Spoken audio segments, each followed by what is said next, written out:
Christmas, everyone, and happy holidays. Look, if you love Boston Has Entered the Chat, make sure you check out the Hockey Hub on Nesson as well. Right now, it's the best interviews of the year from players, coaches, including Joe Sacco. Check them out. Hockey Hub available on YouTube, Spotify, Apple, Amazon, and wherever else you get your podcast. All right, here we go. Boston Has Entered the Chat. Christmas Eve edition. Oh, Christmas tree. Oh, Christmas tree. Travis Thomas here in the PNC Bank studio with Laura Stickells, who loves my Christmas caroling. I will not be singing, but I love listening.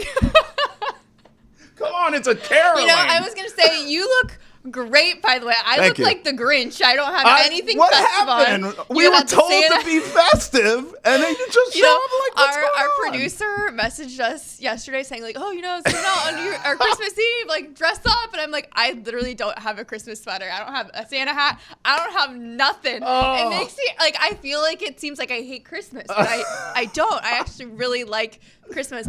I don't even have anything red. Oh. And you know, I can't wear green in the studio. No, unfortunately. you can't. I can't wear green. But it was maybe like blue could be a winter color. It is. You know, it's like ice cool vibes. Yeah, we also know the Christmas spirit is the key, and you have the Christmas spirit. What are your Christmas Eve plans and Christmas Day plans? What do you got going here? Okay, so Christmas Eve. So this comes out on Christmas Eve. So tomorrow, I will be flying to California. Oh. Yep, leaving on a very early morning flight. Okay. I'm from California. All right. I'm going to go see my family, spend a couple days there. Nice. Christmas Day, usually my whole side, my mom's side of the family comes to our house. And we host them for a couple days. It's quite very crowded, but you know, a lot of love, a lot of Christmas spirit. For sure. No, so it'll be fun. I'm excited to go back home and see everyone for a little bit and then fly back here. What do you have going on? Well, tonight I'll behave. I go to church on Christmas Eve, right? Same, yes. And then Christmas Day, my kids run amok, opening all their presents, and Daddy drinks eggnog all day.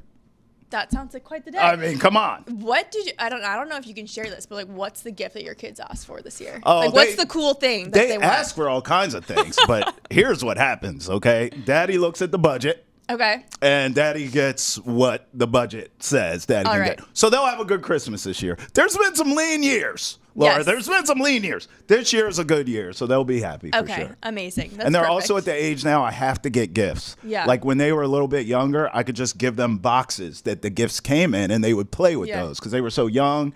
It was cheap. It was just like, let them play in the boxes and the ribbons. Now I have to get actual, tangible, expensive gifts. What do they get you?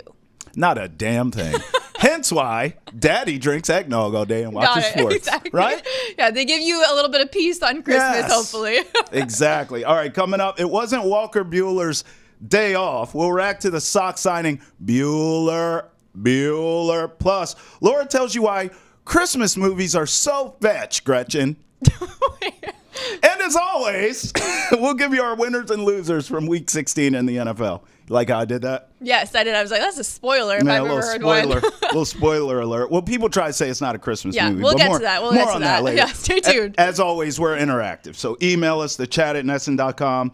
You can also hashtag NessonChat as well. Get involved. You know we always like talking to you. Now, before we get into what's trending, we have to start with the big news of the day. Walker Buehler, 1-year deal, $21 million, two-time World Series champ. Comes here to the Sox from the Dodgers. Your reaction? Well, I mean, Dodgers fans seem devastated. Even just like checking Twitter this morning, they seem just really disappointed, especially because what the Red Sox ultimately signed him for was about what a qualifying offer would be from the Dodgers. So obviously Dodgers fans are really disappointed, but I think this is a great move by the Red Sox. The Red Sox can't be done, though. Like, this cannot just be the end of the offseason for the Red Sox. They do need to do a little bit more. Specifically, like, I really think they need a righty bat, as do I think a lot of people that follow this team. Yeah. But I think this is a really good move. And we were even talking about, before we even started recording, that this is exciting. Mm-hmm. It's like this Red Sox offseason is exciting so far this year, and it's not something that we've really seen a lot from this team in the past couple of years. So they're giving you a reason to tune in. And I mean, I think Buehler is a great pickup. Obviously, he's not exactly what he's been following his second Tommy John. Yes. But even still, like, just knowing what this pitching development staff can do and help guys, you know, coming back from situations like that, they can really get the most out of a pitcher. And I think if they were going after after him. They clearly see something where they maybe had the ability to get even a little bit more out of him. I completely agree. I'm actually looking at this rotation now. Crochet, Giolito, Buehler, Houck, Bayo. I don't hate it at all. And then obviously, Cutter Crawford provides that depth. Yeah, and even Richard Fitz, who came up towards the end of last year. Yeah. This is great to have this kind of starting pitching depth. Yeah, there's depth. I mean, Crawford, Fitz, Criswell, bullpen, Hendricks, Chapman now, Whitlock. I don't hate this. I would probably prefer, if we're making a Santa Claus wish list here, maybe one more bullpen arm, and then definitely a bat. I personally, I want Bregman. I just think Bregman makes so much sense. I get he's expensive. Who the heck isn't in baseball these days? Yeah. But, he's a Cora guy. He's a champion, much like Buehler. It just makes sense. He's versatile. He's willing, so he says, to play second base if need be. I just think it makes sense. I think Bregman and another bullpen arm, and I'm good with this offseason. Are you? No, same. That's what I was thinking as well. I think I also had Bregman on my list as righty bats that they could go after, which would make a lot of sense. And I think that would end up being Red Sox fans could look at that as being a successful offseason. Absolutely. And I think, maybe you wanted the star pitching names coming into the season. The Red Sox have done really well. But what I think is definitely notable when you think about the season that the Red Sox had last year is that it seems like this pitching staff is able to really get the most out of everyone they have. So even if you lose out on those top names, right, it's okay because the staff will ideally still be able to do enough to help you get some wins. Well, Laura, I had a chance to catch up with Will Middlebrooks, and he loved the Walker Buehler signing, of course. Take a listen. All right, here we go. I'm here with my brother from another mother, Will Middlebrooks. Man, Merry Christmas Eve to you and the family. Tell me about the plans for tonight and tomorrow. I know y'all got it all going on, man. Well, what's nice in my house is we're all home, right? Yes. Mid-February through the World Series, I'm all over the place. Right. In airplanes, in stadiums, doing games, doing shows, whatever. And then, Mama starts football in September. So she's just now finishing up. She's got a bowl game coming up on New Year's Eve. But right now we're all home. Her sister, her family's coming in from Austin. So we have a full house of family over the next few days. I love it, man. I love it. Well, the Red Sox family just got a little bit bigger, didn't it? Walker Buehler, 1 year, $21 million contract. Just give me your reactions. I mean, I was pretty damn happy. Right here at Christmas time, too. It was a beautiful gift to me. Will, did it land the same for you? Yeah, I like it. It's just a 1 year deal. It is $21 million. It's about the same as a qualifying offer would be. It's not a qualifying offer, which is nice. Yeah. So you're not giving up a pick or anything like that. But it's probably the second, plan B for me, right? I was thinking, man, I would love to go get Corbin Burns. But I think after you saw Max Fried and the Yankees come to the agreement on an 8-year, $218 million deal, yeah, Corbin Burns is sitting back going, I got way more swing and miss stuff. I got a Cy Young. I don't get hurt as much. My number's got to start with a 3. Yeah. Right? He's got to think, it's got to be astronomical now if you're going to sign me. That's probably why he's not signed yet, because his number probably went through the roof when Max Fried signed his deal. So I was hoping the Red Sox would make that move, throw the bag at Corbin Burns. But overall, I know Walker Buehler didn't have a great year last year, right? He threw less than half a season. He was coming off Tommy John, that rehab process. And if you look at pitchers and the history of pitchers in Tommy John, that first half season, that first 10, 15 starts, it's not good. And it's not that they don't have velocity. It's that they don't have touch, feel, command of off-speed pitches, even command of fastball. The command is the last thing to come. Any pitcher will tell you that. So it's that second year, which would be this season, coming off of that rehab process, the guys kind of start to tap back into who they are. So I'm excited to see if that's the case for Walker Buehler, because all of a sudden – the Boston Red Sox have all this depth in starting pitching now. If you start looking at all the guys, Garrett Crochet, Tanner Houck, Lucas Giolito, people forget about Lucas Giolito. He says he's going to be ready for opening day. We'll see. If not, it won't be long after that. Brian Bayo, Walker Buehler, Cutter Crawford. But then there's Cooper Criswell, Richard Fitz, Quinn Priester, and don't forget about the name Hunter Dobbins. That's 10 options for starting pitchers. And that's before you get Patrick Sandoval, who they did sign to the 2-year deal. He's coming off Tommy John as well. Hope to get him back August, September. Who knows? Could just be a 2026 thing. Seems like they're going to get him back late in the season. But all of a sudden, there's a lot of depth with the rotation. I'll come back to the rotation in a minute. I want to lock in on Buehler here because I've talked to you in the past about dealing with injuries, and all you guys play through injuries and work around things that aren't catastrophic. I mean, look, Walker now, 2 career Tommy John surgeries for him. I thought he actually pitched okay in the playoffs for the Dodgers. Really I thought he pitched really well in the postseason. So I hear you in that sort of second year being removed from that second Tommy John. He should be back to his, at least looking more like his old self. Do you think, though, Will, dealing with injuries like you have in your career, do you believe he can get back to that dominant Walker Buehler that we once saw? Or is this sort of, he's got to kind of find a new normal, so to speak? I think there's a new normal. I think there is some dominance left in there. I don't think it's going to be like top 5 Cy Young anymore. I don't think that's who he is at this point. And I mean, I think a 1-year deal is proving that this is one of those revitalization, like prove it type deals. Like you're going to get your money because you've earned it through your career. Right. But we're going to give you a 1-year deal, and let's see how this goes. Because then all of a sudden it's low risk with a high ceiling, right? You're not losing a whole lot if it's just a 1-year deal. But I'm curious to see once he gets under this umbrella that is the Red Sox pitching infrastructure with Andrew Bailey and Craig Breslow and everyone surrounding them, whether it's analytics and metrics, whatever you want to talk about, they start looking at how these guys throw the baseball naturally. And you see a lot of pitchers get rid of four-seamers, which we saw last year. Right. If you take away the four-seamer from Buehler last year, the numbers look a lot better because his four-seamer got hit harder than anything he threw. So I think we're going to see a lot of two-seamers, sinkers, cutters, which he is naturally can throw, and then a really good sweeper, which he showcased in the postseason there against the Yankees. He looked really good against them. He had one tough outing at the Padres, but outside of that, it was really good. So the four-seam usage is going to go down. I think he's going to be more of a weak contact guy, which plays as well. Yeah, for sure. All right, so look, you talked about the depth, right, from the starting rotation all the way through the bullpen.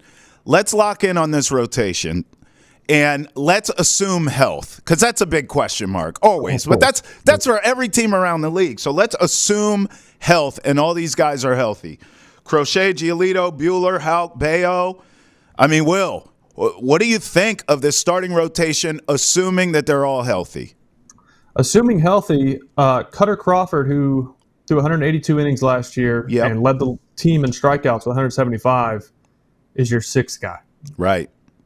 So what I would love is a six-man rotation in a perfect world, because these guys get one extra day of rest. Yeah.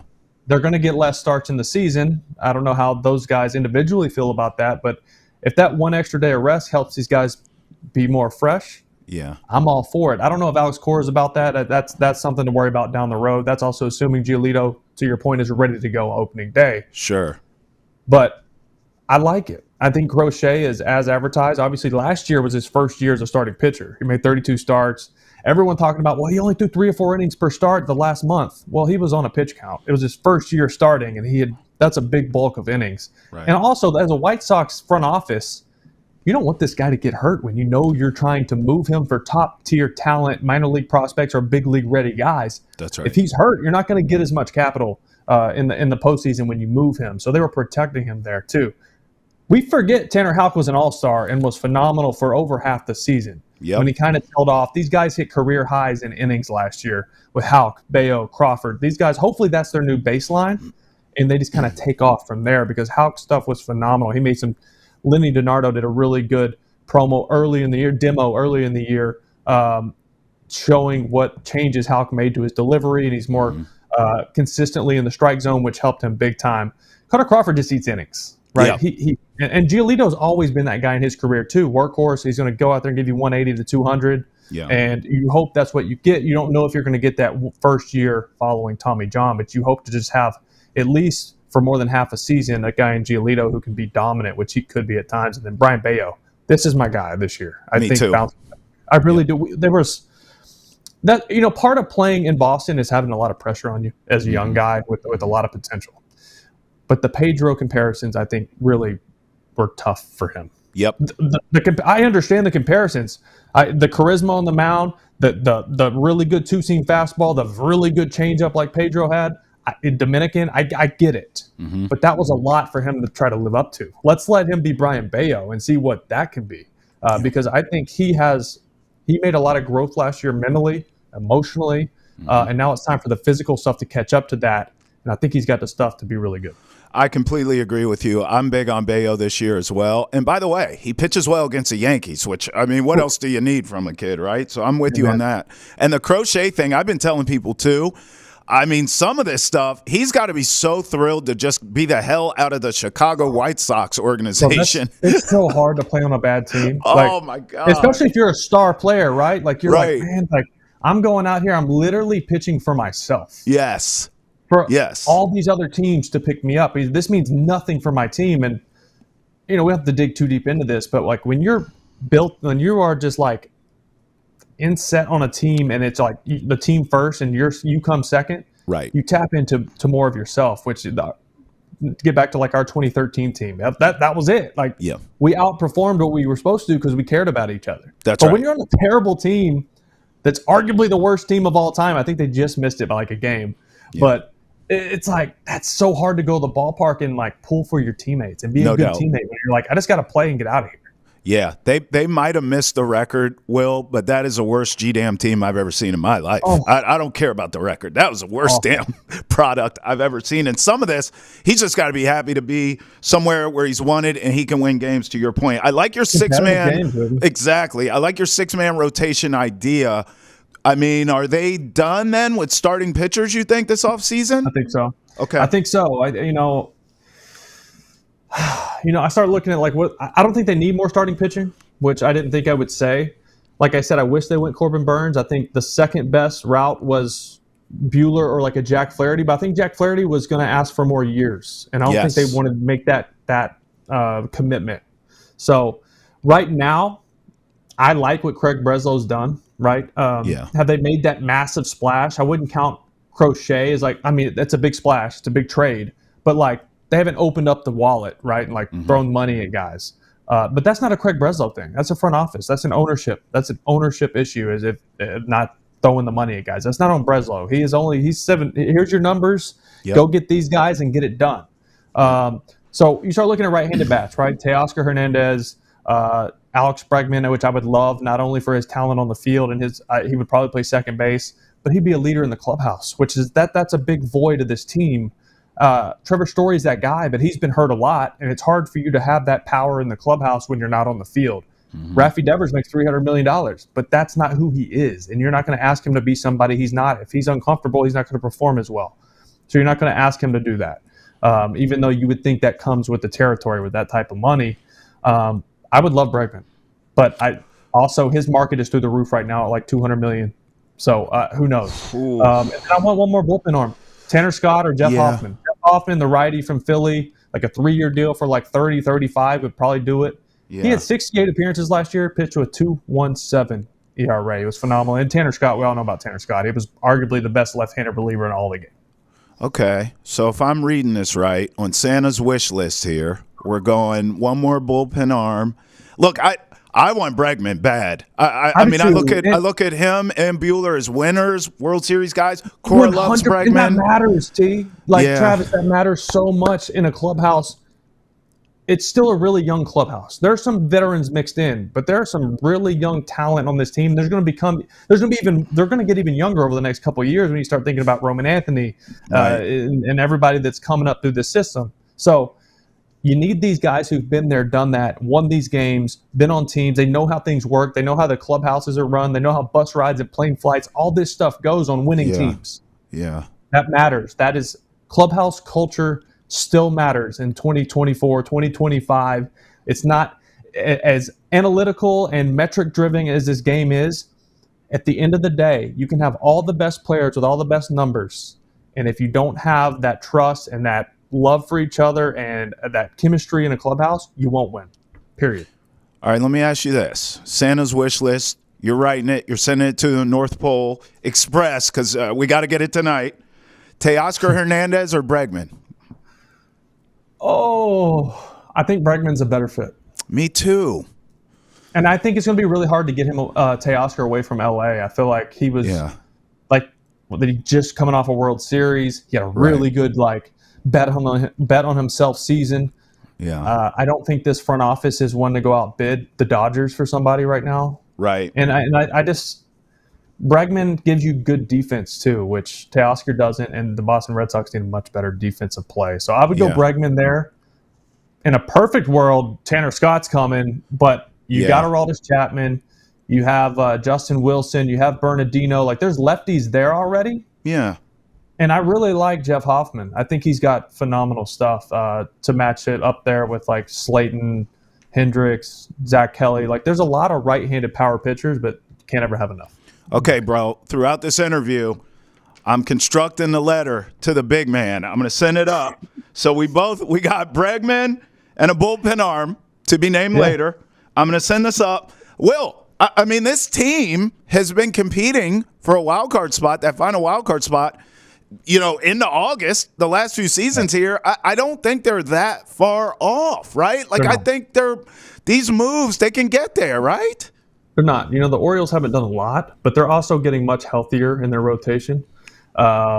They could still re-sign Corbin Burns, too. We don't know what their plan is there. But I feel like if they were going to re-sign him, they would have already done it. Right. The Yankees are always going to be competitive because of the Yankees, and they still have a really good team even without Juan Soto. But I am curious to how Aaron Judge's season is impacted by not having Juan Soto there, because he saw a historic amount of pitches in the strike zone last season because Juan Soto was on first base at a 420 clip. Right? He's on base a lot, and it forced teams to pitch to Aaron Judge. And you saw what he did in the regular season. Everybody just thinks about the postseason right now because he had a terrible postseason again.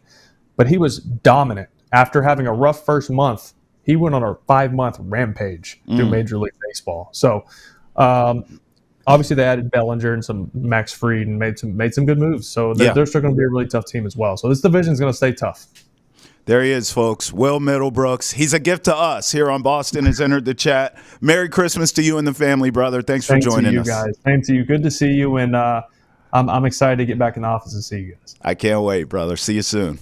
The Red Sox offseason is in fuego, and the rumors are swirling. We know you have a lot of questions about the Sox future, and we ask the players, coaches, executives, and alumni those same questions on NESN's baseball podcast, 310 to Left. You can find it on YouTube, Spotify, Apple, Amazon, and wherever else you get your podcast. All right, Will Middlebrooks is fantastic, per usual, but now we must transition to what's trending. Now, I don't know if you've done this since we've added this 3-minute shot clock on these. Have you done this? No, I have not. Okay, so apparently George talks a lot because it's not me. So what happened is they put these 3-minute shot clocks on each one of these trending. So let's get into it now. Andrew McCutchen returns to the Pirates on a 1-year deal. When I first saw this, I thought to myself, Big Bird kicks in the door. He's back. Kutch actually tweeted this himself. He's back. When I first saw this, I thought, how old is bro? I looked this up. He's 38. I mean, old man River. He's not only 38. He's an old 38. But you know what? He's still kind of cooking. Yeah, like he he's old, but is. 20 home runs last season over 120 games. Yeah. Like he's still kind of got it. He's still got something left in the tank. And the thing about him too, and I think why the Pirates are smart to do this. I don't know if any other team I would feel the same way. But the Pirates, he's a fan favorite. Yes. He does still have a little something left in that tank, but more importantly, they're like a good young team now. Yep. And I think he's good to have around as a veteran guy who can just bring these young guys along, show them how to be a pro. Like, he's a leader. He's a leader in the clubhouse, right? I mean, that's really what's beneficial with bringing him back. Yeah, exactly. I mean, he obviously means a lot to the city. Right. He obviously means a lot to this team. And like you said, there's a lot of young players on this Pirates team. And it does seem like they've started to turn a corner, especially kind of throughout last season. And I think it's good to have him there as another voice and just to have him be there not only for fans to like still have somebody that they connect with from that older, 2010 era team, but also just like you said, for the younger guys to look to and to be able to ask them questions and have somebody to kind of model their approach after. Yeah, they finished 10 games under 500 last season, but they kind of ended the season on a dud. Like, they didn't play well down the stretch. But for most of last season, they were a team to kind of be reckoned with there, and we thought maybe would make a strong push at the end of the season. They went the opposite way. But again, being a young team, you learn from that, and now you sort of know how to finish a season more so than last year where you were young and just surprised to even be there. Yeah, exactly. And that's a lot better than what Pirates fans have been dealt with Heck in the yeah. past. I remember, stage managing for the Red Sox like 4 years ago when Dennis Eckersley was still around, and he like went off on this rant when we were playing the Pirates about like what a disgrace the organization was. And you know what? They have taken a step from that, and I do think that bringing back McCutchen is the right thing to do. I mean, he's gonna play until he wants to be done. It seems like, and I do think that this will probably be his last year. I know fans last year thought the former year was gonna be his last year, but you know what? One more year, why not? By the way, X-Rants. I mean, just X-Rants are the best. Yes. Just legendary, aren't they? Yeah, no, they were legendary. I learned so much from Dennis Eckersley. Yeah. He's the best. Shout outs to him. Yes. All right, let's go here. Bad news now. Texans wide receiver Tank Dell's season is over. So we knew that after watching him catch the touchdown and seeing how that leg looked. It was not a natural thing there. But dislocated kneecap, torn ACL, other structural damage there. He undergoes season-ending surgery. He is finito. Look, my concern with Tank Dell, who's a really good young wide receiver on a really good young Texans team, quite frankly. Yeah. I mean, he was grown with C.J. Stroud and all the rest of those guys there. My concern with him now is his career. Forget the season. I mean, he broke his leg last year in his rookie year, his left leg. This knee that we're talking about that has all these issues, I mean, that was his left knee that all this happened to. So I'm like, that entire left leg now is just, I mean, it's not good. I feel like he is young. Maybe you can bounce back. But even if he comes back, I don't know if he's going to be the same player. That's the issue. Yeah. And that position, wide receiver, running, cutting, explosive, jumping. I don't feel good about his career, which is so sad. No, especially when you read just like the list of everything that was impacted in that knee on that accident. Like I agree with you. It's like, is he even going to be able to come back? And if he does come back, you're just like, oh, it doesn't, you don't want to be to speculate like this, but it does seem like that's going to be a lot for him to overcome. And you even think back to like how C.J. Stroud looked on the sidelines during that. I mean, like he was crying. Devastated. He was crying, and he was catching a lot of flack for that too, just for like, being so emotional. But like, you can tell, when you see how emotional his friend is, that's got to be really tough. Well, these guys work hard, and they work hard together. Yeah. And it's and continuous. he's been through a lot, like he's you been said, through with a lot. his fibula, and then like he had a minor gunshot wound. Yeah, that's right. Season, that so is it's like right. he's so young in his career, and he's already kind of gone through a lot. Yeah, I look, because he's young, I think there's a big chance that he could come back. So it's not the issue of him coming back, and I'm sure that's what he wants. My thing is, how good will he he be? Yeah. Yeah. And for this team, I mean, I don't think they're winning the Super Bowl this year. Who knows? They're going to be a playoff team. I guess anything's possible. But as I look at them for the future, I mean, the future in Houston's so bright. That's such a just a tremendous core group, including Tank Dell. Yes. So now with him, we don't know what we're going to get. I feel like you have to almost take him out of the equation in terms of the young nucleus there, because you don't know how he's going to come back. Yeah, that's a good point. Like, you can't count on him going forward. You just kind of have to think, like, if he does come back, that would be a bonus. Exactly. Right? That's like a bonus guy, but you can't really put him anywhere on the depth chart in the years to come. Man, tough break there. No pun intended, of course. All right, let's go to Travis Hunter. Are you following this drama? Oh, Travis yes, I'm following. Hunter. But I don't want to be following. This is stuff that I'm like, I don't want to see any of this. Out of this. He deactivated his IG because his choice of fiance continues to be under fire here. So, I mean, I guess some video showed up of his fiance. All kinds of videos have been popping up. Yeah. I feel terrible for this kid. This should be, I was thinking about this with him specifically. This should be the happiest time of his life on every level. He just won the Heisman. He's engaged. Like, he's going to be drafted by the Patriots. See what I did there? I do see what you did there. Manifesting Travis Hunter. Like, this should be the happiest time of his life. And he's got to deal with the interneting and sleuthing and figuring out this girl's past. Which, by the way, like, also, some of this, too, shame on her if you didn't let this guy know what's going on here. Like, just be open about your past. if she didn't do that and he's being bamboozled, I feel bad for him. And then if he's like, look, your past is your past, I don't have anything to do with that, we're together now, then he doesn't want to hear all this stuff. So I feel like it's a lose-lose for him either way. Yeah, I mean, I kind of feel like this is none of my business. Like, I don't really like speculating in on other people's relationships. Like, clearly, if Travis Hunter is with her, that's his decision. Right. That has nothing to do. Like, what do I know about their relationship and what they talk about behind closed doors? Like you said, I agree. It's really sad that he, should be the best time of his life. Like, he hasn't even been able to fully celebrate his Heisman win because he's been dealing with all of this. Right. And I just think people have taken this situation with his fiance way too far. It's like, this isn't any of your business. Like, let him deal with this.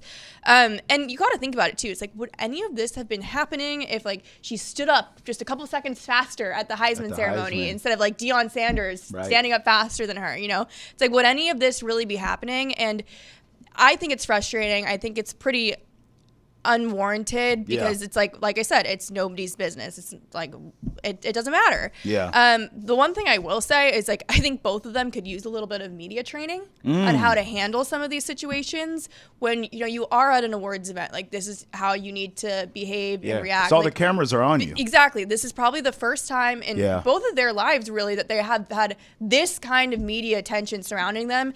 And you don't when you go from just interacting day to day then to having a camera follow you all of the time, that's a big change. And sometimes you behave in ways that, sometimes I behave in ways and I'm glad a camera's not following me around. Right. So I saw you in the hallway just now. I wasn't going to talk about this on camera, but it was a lot going on. But you got to give some of these people a little bit of grace. And, I just think ultimately, though, media training could probably help solve some of this. Listen how aggressive this buzzer is. I know. I was like, what is going on in my ear? Is that not aggressive? I was like, is our producer banging on something?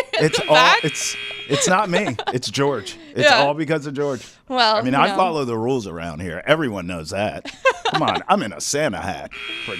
Oh, sorry. And we're still going. We're still beeping. Want to hear all about Boston sports? Check out Nesson's daily sports podcast. Boston has entered the chat. That's right. You're watching it now. You can enter the conversation by tweeting at us using the hashtag NessonChat or email the chat at Nesson.com. Boston has entered the chat is available on YouTube, Spotify, Apple, Amazon, and wherever else podcasts are found.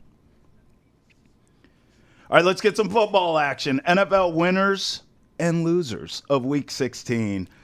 Now, I'm going to go winners first. Okay. Because losers are losers. We'll spend a little time on them and make fun of them, but I want to talk winners. Me too. I'm glad we're on the same page. Yes. Give me your winners from Week 16. Okay, so my two heavy on the NFC North. Oh. Heavy on the NFC North. Okay. I go Vikings and Lions. All right. I can start with the Vikings, right. Then maybe we can alternate. But okay, so the Minnesota Vikings, they beat Seattle 27-24. Now 13-2 on the season. Also a big loss for Seattle. But Sam Darnold continues to play great. He's been a winner every week this season. Absolutely. Just when you think about how he's been able to really bounce back this year. That incredible game-winning touchdown to Justin Jefferson. Awesome. But, that's all good and well, but that is not why they are my winner this week. Oh, do tell. The reason why they are my winner is because the Vikings defense consistently throughout this season continues to have the best celebrations in this league. They do. Week after week, it seems like they're coming up with something different. Yeah. This week, they brought out this Camp Rock celebration, which credit to the people who were able to identify this dance and be like, Camp Rock, because honestly, I wouldn't have known, but I'm so glad they did because it's actually hilarious. But you know what? They work on this. Yeah. Look at this video of them. They put in so much effort really do. to make this dance perfect. They're working in the hotel. They're reviewing the tape to see how they did. They're going back. They're doing all the different counts. They look great. And you know what? It's not just one or two guys doing this dance. I counted 9 players in the end zone doing this dance. It's incredibly impressive, honestly. The fact that they can get all that choreography, remember it after, those high adrenaline situations. Right. But they've been doing this all year too. They also had that Parent Trap celly Oh yeah. They also had they did like the dance from White Chicks, which was really impressive. The Olympic breakdancer. That oh one my was God! really good. Did they do that one too? Yeah, that was a good one. See, you just pulled one out that I didn't even know about. That was a good one. But it does seem that Cameron Byram is Yeah. like the dance team captain. Definitely. He seems to be the one that's really leading the charge here. But they're my winner. Not only do they continue to win on the field, but they are winning just in general at life with these Sellies. It's awesome. I love it. I'm going Chargers. It feels like a lifetime ago because they played last Thursday. They played the Broncos on Thursday Night Football, but that was essentially a playoff game. Two teams fighting for that wild card spot. And the Chargers typically always, fall down the stretch. Like they blow it. Yes. They have the playoffs in their sights. And they always do it in like the most painful ways. The most dramatic ways. I only know one Chargers fan in my entire life, and he'll tell you. I mean, they always blow it down the stretch. But now with Harbaugh, it's a whole different ball game. They're finishing strong down the stretch of a season. So I like this from the Chargers. I think they're going to be a tough out in the playoffs. I don't know if they're beating Mahomes or Allen or Lamar, but they're going to be a tough out if they play any one of them. And if they play someone else, a Steeler or something like that, I think the Chargers maybe could win that. Who's your other winner? I know you got Lions. I picked the Detroit Lions. Beat Chicago 34-17 on Sunday. Pretty easy win for them. Now also 13-2 on the season. Right. Set the franchise win record, and they still have the opportunity to make it like 14 or 15 wins, which is really great for them. Also, no players were lost to injury during this game. That's clutch. Which is something that they have struggled with this year. But the real winner was offensive coordinator Ben Johnson. Yes. Because he did that, they're calling it the stumble bum play. I'm kind of calling it like the stumble fumble because that's really what it was. It was like a stumble fumble. But it was so creative because he actually noticed Jordan Love fumble against the Chicago Bears back in 2023. And he like filed this away as like, oh, you know what? Maybe next time we play the Bears, I can turn this into an actual play. And they did it. It worked. It was great. Turns into a touchdown. But also just so great for him because like he's one of those coordinators that has the opportunity to really interview for some head coaching positions this offseason. The Bears being one of them. So if you're executing like that against a team, that team better be taking notice and be like, maybe this is the guy we want to bring in. So big winner, Ben Johnson. Laura, you know how I was manifesting Travis Hunter? Oh, no, you were manifesting Ben Johnson, too. I'm just saying. Hey, you know what? But just, this is good for him. It brings up his resume, get this good publicity. All the teams take notice. No doubt. All right, I'm going Commanders for my other winner. How can you not? I mean, beating the Eagles, I get Jalen Hurts got hurt, okay? But Kenny Pickett came in balling, so that was not an easy game. Commanders had to come back. This Jaden Daniels kid, 5 touchdowns, including the game winner. Are you kidding me? There are some other holes in that roster, and that's a franchise still trying to, like, figure out how to win, essentially, because they've been bad for so long. But they got the quarterback right. This Jaden Daniels kid is the truth. Commanders, I think they getting that win, that's going to put them in the playoffs now. I really believe that. All right, let's go to the losers. Who do you have there? Okay, so my loser this week was the Raiders, which is interesting because they actually won. Right. They won 19-14 against the Jaguars, but in the process, they lost the number 1 overall draft pick spot, and they dropped a lot. They dropped from number 1 to number 6. Wow. Because they're tied for number 5, but when you look at strength of schedule, drops them to the number 6 pick. That's just like a huge drop. Yeah. And Raiders fans were very disappointed on social media. I kind of laughed because the Raiders tweeted out when they tweeted out their press release. They said, fans feeling grateful following their 19-14 victory over the Jaguars. I'm like, grateful? I haven't seen a lot of fans grateful for this win, but I love the spin that you're trying to put out there. So, you know what? They still play the Saints and the Chargers. I don't think they're going to be the Chargers, one of your winners. I think they have potentially could beat the Saints. Yeah, Saints are so bad. Hopefully they don't for the Raiders' sake. For the Raiders' sake. But anyways, that's my loser. But you know the thing about the Raiders, even if they end up with the first pick, don't they just always mess this up? Yeah. Right? Yeah. Like, even if you have the first pick, what faith do you have, if you're a Raiders fan, that they won't mess it up? None, right? None. But you know what? It's always nice to have something to hope for. Yeah, like a little something to live for, right? That number one because they have nothing else. Yeah, exactly. It's hard being a Raiders fan. My God. All right, look, I'm going Bucks. How do you lose to Dallas? How? Dak ain't been playing all year. all you need to do is win, because the Falcons, if you look now, they made the quarterback switch. Michael Penix is in. They got to win. I mean, the Bucs have to be like, what are we doing? Are you guys really going to mess this up? And then you go to Gerald's World for a Cowboys team going nowhere fast, playing well, but they've been beating bad teams. You should come in there, handle your business. It was prime time at that. On Monday night, on Sunday night, you got to win that game, and they lose it. How? They are the biggest losers to me. I'll throw in the Cardinals, too, as an honorable mention. They lose to the Panthers in overtime. It was a great game, and the Panthers have been playing teams tight, but at the same time, it is the Panthers. Yeah, you never want to lose to the Panthers. Come on. And the Cardinals, much like the Bucs, fighting for a playoff spot here. What are you doing? These are the kind of games you look back on the schedule if you don't make the playoffs and you go, those are the ones we should have won. Yeah. Well, especially as you're getting late here, especially in the season. It's like not only you're like, that's the one I should have won. This is the one you have to win, actually. Right. So I mean, it's Christmas Eve, for God's sakes. Yeah. You got to win these games. Yes. Don't you? Yes. All right, let me tell them about Patriots football. You want the latest on the Patriots and the NFL? Drake May needs help. Y'all know that.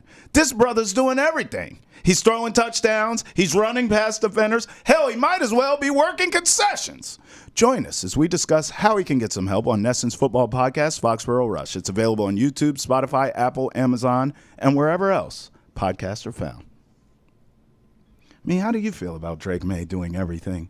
He might as well make hot dogs and popcorn and I give Drake serve May drinks. a ton of credit. Right? Nobody thought he could do it. Nobody Nobody thought he could step in there. But, I've been reading more and more about it. I'm like, you know what? I didn't give him enough credit. He did so much at UNC with a team that had nothing.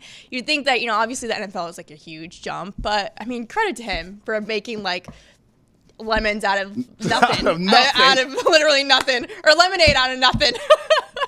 It's lemonade out of lemons, but he doesn't even have lemons. He's making lemonade out of literally nothing. So. It's like, wow, how'd he make that happen? Yeah, exactly. All right, now it is Christmas Eve. We are in the holiday spirit.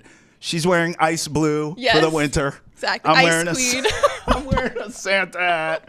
So let's talk about our Mount Rushmore of holiday movies. Oh, okay. One of them I gave away to begin the show, and I said that's so fetch. So let's start with your list. Okay, so I guess we'll start with the that's so fetch. One of my, what? I actually gotta preface this.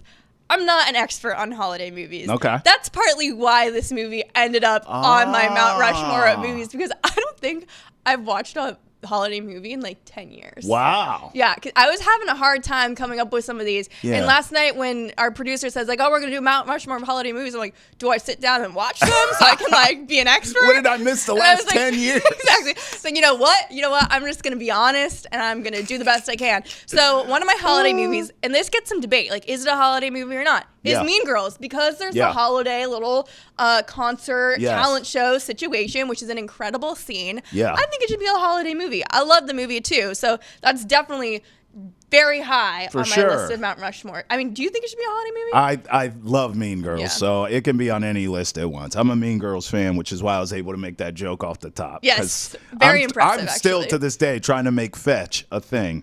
I'm gonna go Die Hard here, okay? Die Hard with Bruce Willis. Argue with your mama, because it is a Christmas movie. I'm sick of people telling me it's not a Christmas movie. Yes, it is, okay? And it's the greatest Christmas movie of all time. That's why it's number one on my Mount Rushmore. All right, what else you got? Love Actually? Yeah. So, wait, I've never seen that. What is that? I was hoping you wouldn't ask me for like a plot summary because again, I haven't seen it in like 10 years. It's been 10 years. You don't remember it. But it's one of those movies where there's like a lot of storylines going on at the same time. It's one of those movies where you got like the 5 or 10 storylines. Oh my God. 5 to 10 storylines going on at the same time. And they all interact with each other. So I do remember, I couldn't give you the plot summary on every single storyline. Right. It's like the same as like, Valentine's Day movie. Anyways, but it is very good. There's a lot of different stories in there, and there's something for everything in it. There's something for everyone in it. I just love. What's it about? I ain't seen it in 10 years. I don't know. I'm going Home Alone. OG. Classic. Home Alone belongs on every Mount Rushmore holiday list. You know it's true. Next. Okay, so I was trying to get to 4 here. This is when I'm really starting to reach at this point. But, on Respect Your Game, we reviewed Holiday Touchdown a couple weeks ago. A Chiefs love story. It's like basically a Hallmark movie. I think it is a Hallmark movie, actually. It came out this year about the Kansas City Chiefs. They got Andy Reid involved. They got Donna Kelsey involved. There's some elite cameos. And it was a great story just about what sports means and how it brings the community together. So I'm going with Holiday Touchdown because at least I've seen it. You know how you haven't watched some of these in 10 years? I promise you I will never watch Holiday Touchdown, ever. You actually might like it. You really might. I probably would. Yeah. I'm going Rudolph the Red-Nosed Reindeer. Okay. I mean, all-timer. Yes. Right? I couldn't believe I Googled this because I knew it was like old school. It was made in 1964. Like, huh? I grew up on it. My kids are growing up on it. That is just, I think that's the GOAT, to be honest with you. I'm going Rudolph there. I might go with that one too. I had like a whole list. I'm like, Home Alone, Elf, Polar Express, Rudolph. I haven't seen any of them in forever. Express. But you know what? Rudolph the Red-Nosed Reindeer was like a classic movie at the time. I remember watching hot chocolate or watching the movie, drinking hot chocolate. Yeah. It's a good one. I love the Abominable Snowman. Yeah. Good Classic. vibes. Good vibes. Classic. A little romance with, what's her name? Like Charlize or something. I mean, it's no Travis Kelce Christmas movie, but it's pretty good. Travis Kelce wasn't in the movie, actually, just Oh, so he you know. wasn't? No, he was not. Oh. Or Taylor Swift. I There was no singing involved. I stand corrected. Exactly. All right, what else you got on there? You got Holiday Touchdown, Oh, Mean that's Girls. my 4. Oh, all right. Oh, Home Alone. Yeah, all right, yeah. I see. I picked Rudolph. Oh, I don't know okay. what I picked for my 4th one. I was like, any because I don't really watch these movies, that's what I'm saying. Why? How come you haven't watched Christmas movies in 10 years? What's going on here? That's kind of what I was thinking. We got to get to the bottom of this. I was like, have I just not lived for I the know. past 10 Well, years? you've probably just been working. I was like, I feel like I watch a lot of sports. Yeah, So- right. You don't have time for movies. I was even thinking like, the last movie I watched was Holiday Touchdown. Before that, I don't even know. Wow. I'm but going anyways. Elf for my last one. Will See, Ferrell. you have kids. You have kids, so you're watching movies with your kids. That's a good point. All right. What does Boston want for the holidays? So if we're making a little Santa wish list here, what are you gifting Boston sports fans for this holiday season? Okay, so we talked a little bit about Walker Buehler already to start this episode. Obviously, like a great signing for the Red Sox rotation, and we talked about this a little bit already. But Walker Buehler, he's kind of like the equivalent of a stocking stuffer. He's not the gift. The Red Sox fans still need their gift. I like this. Which is a right-handed bat. We already talked about who we think they really need. Yeah. But first, keep in mind too, like, there were other big moves that the Red Sox made already this offseason in getting Garrett Crochet. But, they gave up a lot for that, too. So that doesn't really count as, like, a gift in my mind. Like, that's like you give up something to get something. And also, like, they gave away some of my favorite prospects in Worcester. So that was, getting rid of Kyle Teal and Chase Mydroth. Chase Mydroth, actually, nobody's really talking about him in that trade, but really good player, huge pickup for the White Sox. But the Red Sox gave up a lot for it. So that doesn't count as the gift either. Yeah. The gift, like we said, right-handed bat, I agree. I think Alex Bregman is a great pick for that. Maybe, like I know some people said Pete Alonso, but he plays first, so that doesn't really work. I would say the other option, if you don't get Alex Bregman, would be Teoscar Hernandez, plays left field. But that's kind of my thing that I feel like Boston sports fans need. They need a real gift from the Red Sox organization this season. Spend some money. Spend some money. Not a stocking stuffer. Yeah, not a stocking stuffer. Spend some money. I want to open the present. I like that analogy. That was good. Yeah. I'm going Travis Hunter. Did I mention that I'm manifesting him for the Patriots? Listen, let me be clear. I don't care if he's engaged, married, single, or divorced by the time the draft comes. Just bring him to me. I need Travis Hunter playing for the Patriots 2 ways. Him and Christian Gonzalez on the defensive side. You ain't throwing the ball. You could just forget. You might as well run the ball. You're not throwing it on the Patriots. And then if I can get Travis Hunter at wide receiver with T. Higgins for Drake May to throw to, my goodness gracious, give me Travis Hunter, please. I gift that to you, Boston sports fans. That's what's missing under the tree right there. I don't care about his status, marital status. Give me him on the field. Do you think there's any chance they actually can get him? Yes. Or does this require a miracle? Well, no, it just requires the Patriots to do what they've been doing. Lose. Don't you win a damn game. Don't win anything else. Lose to the Chargers. They're not in the bottom 6. Well, lose to the Chargers. Lose to the Bills again. Travis Hunter is the gift. I mean...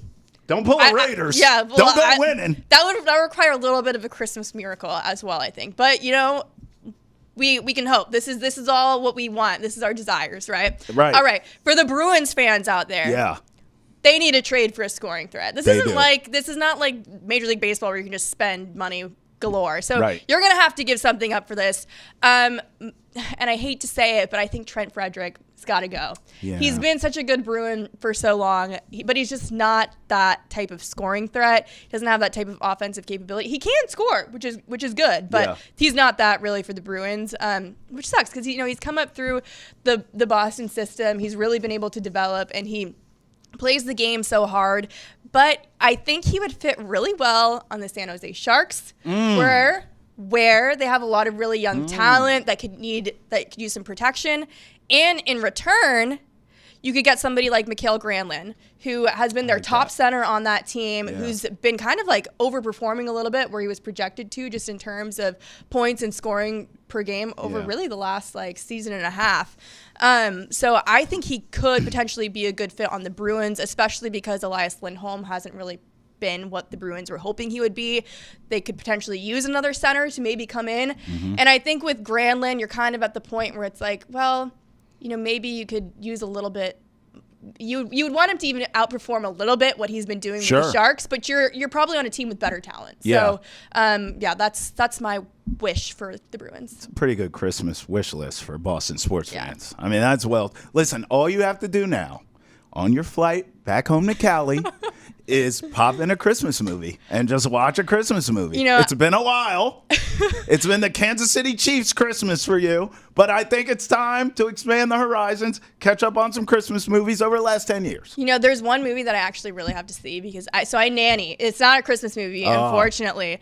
I nanny 20 hours a week for a family in the Boston area, and their 10-year-old son has been just begging me to watch Deadpool Wolverine. Oh, I like this kid. Begging me to watch this movie. Shout outs to that kid. And every week he's like, have you watched it? I'm like, oh, no, I'm going to watch it. He's like, come on. So I've got to I feel like technically if you watch it during the Christmas season, we could shoehorn it in as a Christmas movie. I don't know. I haven't seen it, so I couldn't tell you. I think we could. Know. I'm just saying. Well, this was fun. This was a lot of fun. I think you do a great job, and I was looking forward to working with you, and you made it so fun. So you made it so fun, Travis. This is a great time. We are your gift here on Boston Has Entered the Chat. We're the present. Yeah, unwrap us under the tree, and we pop out with eggnog like, woo! Let's party, baby! Let's watch some Christmas movies. Haven't seen it in 10 years. Poor Laura Stickells. Travis Thomas. That's a wrap for us here inside the PNC Bank studio. But we wish all of you happy holidays, health, love, and happiness to you and your families. Of course, we'll be back in the new year, still partying, and we'll catch up on our Christmas movies. Thanks, everybody. Peace.